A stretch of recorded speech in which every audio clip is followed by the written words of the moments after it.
Hello run, this is Sumit Kumar. I hope आप लोग बहुत अच्छा होंगे और बहुत अच्छा मैथमेटिक्स कर रहे होंगे। इस वीडियो में हम लोग बातचीत करेंगे आईएसआई का क्वेश्चन जो कि लीनियर अलजेब्रा सेक्शन का है और ये जो आपके एग्जाम में आया हुआ है। ये क्वेश्चन बहुत सारे स्टूडेंट्स ने पूछा है और ये बहुत ही बेसिक क्वेश्चन है। कि एक मैट्रिक्स है एन क्रॉस एन का, जिसके कुछ एंट्रीज पे कंडीशन दिए हुए हैं और वो एक उसका एक कॉम्बिनेशन जीरो हो रहा है। ठीक है, तो उसके बेसिस पे आपको प्रूव करना है कि कुछ उसमें से जो कोफिशिएंट्स हैं वो जीरो होंगे। इस टाइप के क्वेश्चंस को हम लोग कैसे अप्रोच करेंगे, क्या हमारा थॉट प्रोसेस हो। तो पहले तो एक बार क्वेश्चन को ध्यान से समझते हैं और देखते हैं कि इस टाइप के क्वेश्चंस को हम लोग को अप्रोच करना है। ये आईएसआई एमएथ का क्वेश्चन है, ठीक है, आईएसआई का। तो चलो पहले क्वेश्चन समझते हैं।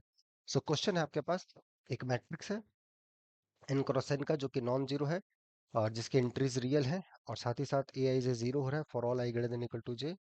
और ये जो ए का जो पावर्स का जो कॉम्बिनेशन है ये जीरो हो रहा है for some C I, for some where some C I belongs to R. तो आपको प्रूफ करना है कि जो सी नॉट और सी वन है वो जीरो होगा। ओके, तो कैसे अप्रोच किया जाए, how to approach. So I will start how to think, क्या हमारा थॉट प्रोसेस है।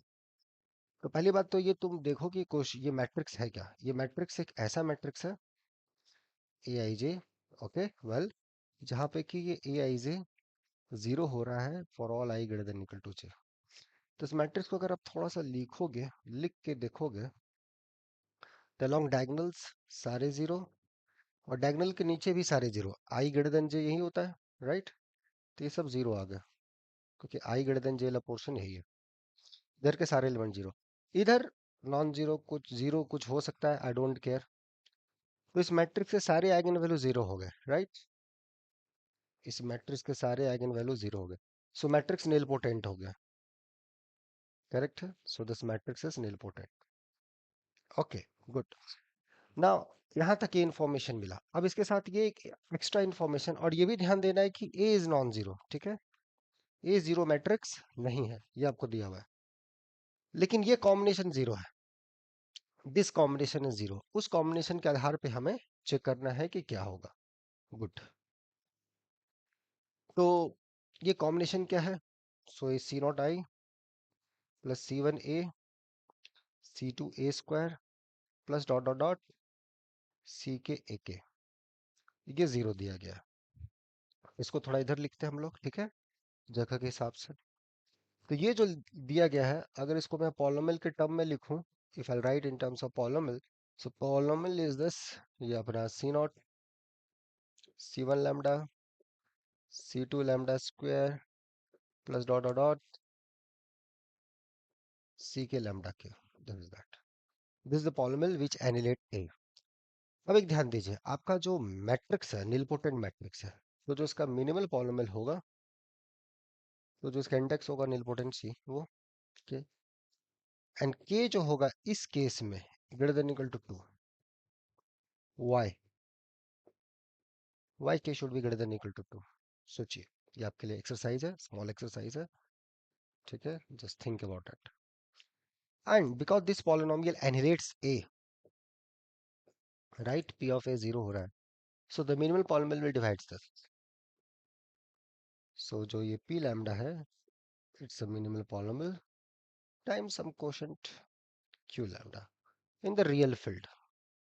Now equate the coefficient. So P lambda, lambda का पावर किया गया जहाँ के एटलीस्ट टू हो रहा है, तो जो क्यू लैम्डा ये कांस्टेंट टर्म में होगा।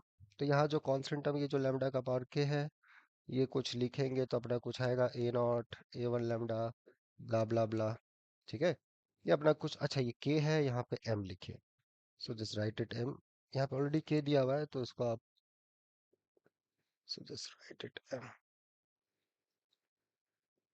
Okay, so degree is K तक, तो अपना जो भी रहेगा लास्ट डिग्री तक अपना जाएंगे ए एल लैम्डा का पावर एल।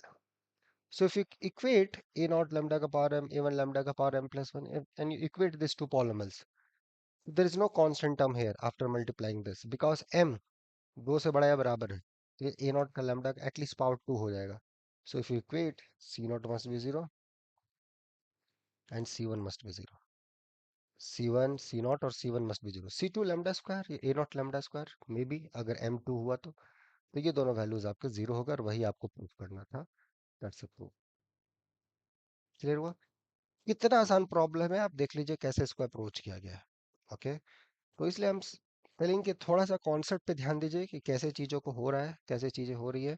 एंड इस टाइप के प्रॉब्लम्स में अगर आपको दिक्कत होता है, आई सजेस्ट यू थोड़ा कॉन्सेप्चुअली क्लैरिटी रखिए कि कैसे इसको अप्रोच करना है। एंड उसके लिए यहाँ पर रेगुलर बैचेस होते हैं, अगर आप जुड़ना चाहते हैं थोड़ा मैथ को। आई साई अगले बार को टारगेट कर रहे हैं, 2025 2026 उसको आप टारगेट कर रहे हैं, CMI या IT जैम TFR जो भी।